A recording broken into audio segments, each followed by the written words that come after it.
Hi Year 5 and 6. Today we're going to carry on reading Harry Potter.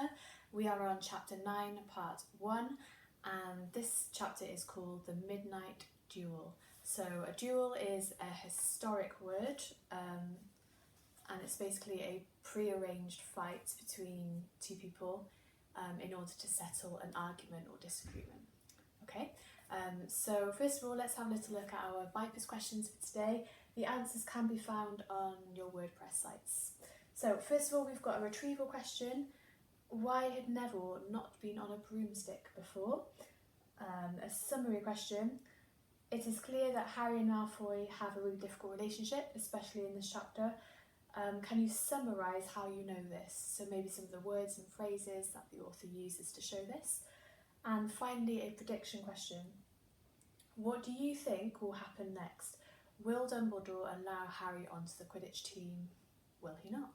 Okay, so let's have a little look. We are starting on page 153 if you're following along at home. Okay, so Harry had never believed he would meet a boy he hated more than Dudley, but that was before he met Draco Malfoy. Still, first year Gryffindors only had potions with the Slytherins, so they didn't have to put up with Malfoy much. Or at least they didn't until they spotted a notice pinned up in the Gryffindor common room which made them all groan. Flying lessons would be starting on Thursday and Gryffindor and Slytherin would be learning together. Typical, said Harry darkly.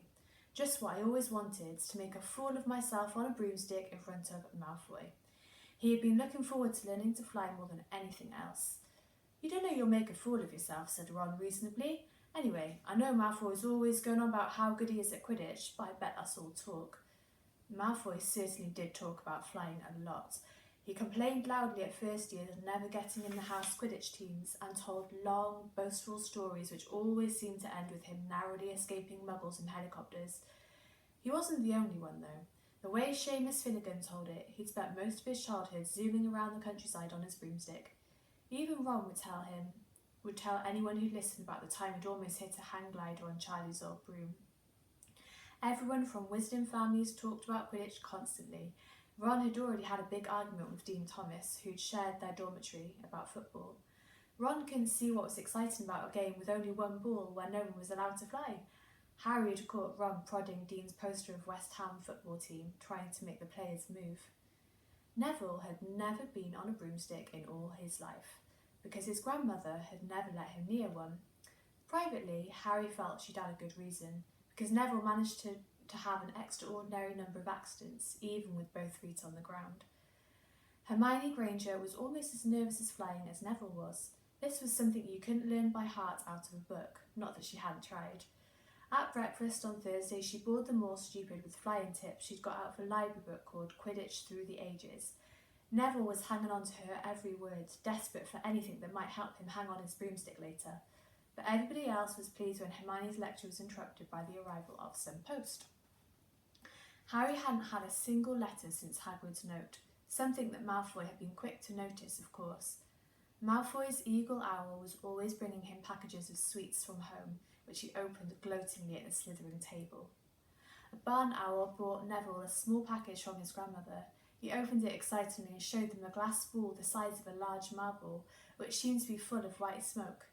"It's a remembrall," he explained. "Gran knows I forget things. This tells you if there's something you've forgotten to do. Look, you hold it tight like this and it turns red." Oh, his face fell, because the remembrall had suddenly glowed scarlet. "You've forgotten something." Neville was trying to remember what he'd forgotten when Draco Malfoy, who was passing the Gryffindor table, snatched the remembrall out of his hand. Harry and Ron jumped to their feet. They were half hoping for a reason to fight Malfoy, but Professor McGonagall, who could spot trouble quicker than any teacher in the school, was there in a flash. "What's going on?" "Malfoy's got my remembrall, Professor." Scowling, Malfoy quickly dropped the remembrall back on the table. "Just looking," he said, and he sloped away with Crabbe and Goyle behind him. At 3:30 that afternoon, Harry, Ron and the other Gryffindors hurried down the front steps into the grounds for their first flying lesson. It was a clear, breezy day and the grass rippled under their feet as they marched down the sloping lawns towards a smooth lawn on the opposite side of the grounds to the Forbidden Forest, whose trees were swaying darkly in the distance. The Slytherins were already there, and so were 20 broomsticks lying in neat lines on the ground. Harry heard Fred and George Weasley complain about the school brooms, saying that some of them started to vibrate if you flew too high, or always flew slightly to the left. Their teacher, Madam Hooch, arrived. She had short grey hair and yellow eyes like a hawk. "Well, what are you all waiting for?" she barked. "Everyone stand by a broomstick. Come on, hurry up." Harry glanced down at his broom. It was old, and some of the twigs stuck out at odd angles. Stick out your right hand over your broom," called Madam Hooch up the front, "and say, 'Up! Up!'" everyone shouted. Harry's broom jumped into his hands at once, but it was one of the few that did.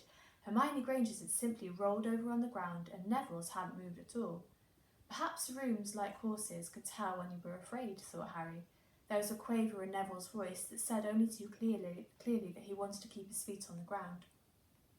Madam Hooch then showed them how to mount their brooms without sliding off the end, and walked up and down the rows correcting their grips. Harry and Ron were delighted when she told Malfoy that he'd been doing it wrong for years. "Now, when I blow my whistle, you kick off from the ground, hard," said Madam Hooch. "Keep your broom steady, rise a few feet, and then come straight back down by leaning forward slightly. On my whistle, 3, 2... But Neville, nervous and jumpy and frightened of being left on the ground, pushed off hard before the whistle had touched Madam Hooch's lips. "Come back, boy!" she shouted. But Neville was rising straight up like a cork shot out of a bottle. 12 feet, 20 feet. Harry saw his scared white face look down at the ground falling away, saw him gasp, slide sideways off the broom, and wham! A thud and a nasty crack, and Neville lay face down on the grass in a heap. His broomstick was still rising higher and higher and started to drift lazily towards the forbidden forest and out of sight. Madam Hooch was bending over Neville, her face as white as his. "Broken wrist," Harry heard her mutter. "Come on, boy, it's all right, up you get." She turned to the rest of the class. "None of you is to move while I take this boy to the hospital wing. You leave those brooms where they are, or you'll be out of Hogwarts before you can say Quidditch. Come on, dear." Neville, his face tear-streaked, clutching his wrist, hobbled off with Madam Hooch, who had her arm around him. No sooner were they out of earshot than Malfoy burst into laughter. "Did you see his face, the great lump?" The other Slytherins joined in. "Shut up, Malfoy," snapped Parvati Patil. "Ooh, sticking up for Longbottom," said Pansy Parkinson, a hard-faced Slytherin girl. "Never thought you'd like fat little crybabies, Parvati." "Look," said Malfoy, starting forward and snatching something out of the grass. "It's that stupid thing Longbottom's gran sent him." The remembrall glittered in the sun as he held it up. "Give that here, Malfoy," said Harry. Everyone stopped talking to watch. Malfoy smiled nastily. "I think I'll leave it somewhere for Longbottom to collect. How about up a tree?" "Give it here," Harry yelled, but Malfoy had leapt onto his broomstick and taken off. He hadn't been lying. He could fly well. Hovering level with the topmost branches of an oak, he called, "Come and get it, Potter." Harry grabbed his broom. "No!" shouted Hermione. "Madam Hooch told us not to move. You'll get us all in trouble." Harry ignored her. Blood was pounding in his ears. He mounted the broom and kicked hard against the ground, and up he soared. Air rushed through his hair and into his robes. And his robes whipped out behind him. And in a rush of fierce joy, he realised he'd found something he could do without being taught. This is easy. This is wonderful. He pulled his broomstick up a little to take it even higher and heard screams and gasps of girls back on the ground and an admiring whoop from Ron. He turned his broomstick sharply to face Malfoy in midair. Malfoy looked stunned. "Give it here," Harry called, "or I'll knock you off that broom." "Oh, yeah?" said Malfoy, trying to sneer but looking worried. Harry knew somehow what to do. He leant forward and grasped the broom tightly in both hands, and it shot towards Malfoy like a javelin. Malfoy only just got out of the way in time. Harry made a sharp about turn and held the broom steady. A few people below were clapping. "No Crabbe and Goyle up here to save your neck, Malfoy," Harry called. The same thought seemed to have struck Malfoy. "Catch it if you can, then," he shouted, and he threw the glass ball high into the air and streaked back towards the ground.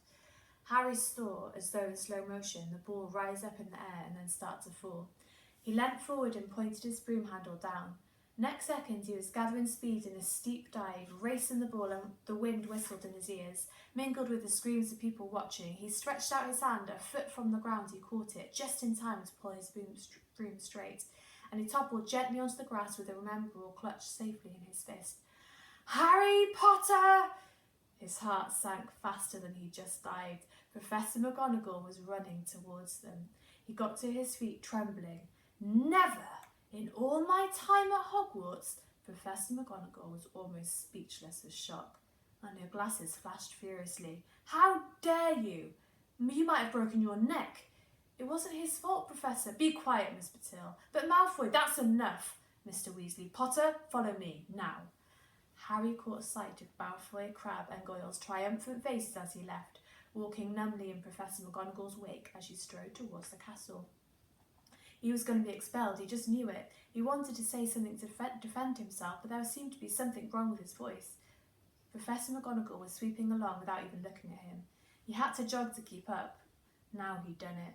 He hadn't even lasted 2 weeks. He'd be packing his bags in 10 minutes. What would the Dursleys say when he turned back up on their doorstep?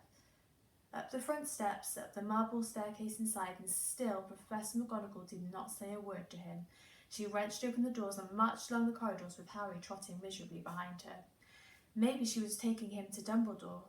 He thought of Hagrid expelled but allowed to stay on as gamekeeper. Perhaps he could be Hagrid's assistant. His stomach twisted as he imagined it, watching Ron and the others becoming wizards while he slumped around the grounds carrying Hagrid's bag. Professor McGonagall stepped outside a classroom. She opened the door and poked her head inside. Excuse me, Professor Flitwick, could I borrow wood for a moment? Wood, thought Harry, bewildered. Was wood a cane she was going to use on him? But wood turned out to be a person. A burly, fifth-year boy who came out of Flitwick's class looking confused.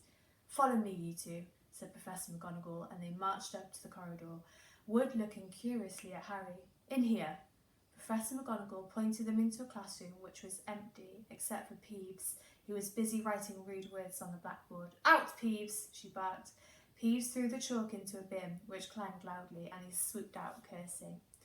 Professor McGonagall slammed the door behind him and turned to face the two boys. Potter, this is Oliver Wood. Wood, I found you a seeker. Wood's expression changed from puzzlement to delight. Are you serious, Professor? Absolutely, said Professor McGonagall crisply. The boy's a natural. I've never seen anything like it. Was that your first time on a broomstick, Potter? Harry nodded silently. He didn't have a clue what was going on, but he didn't seem to be being expelled, and some of the feeling started to come back to his legs. He caught that thing in his hand after a 50-foot dive, Professor McGonagall told Wood. Didn't even scratch himself. Charlie Weasley couldn't have done it. Wood was now looking as though all his dreams had come true at once. Ever seen a game of Quidditch, Potter?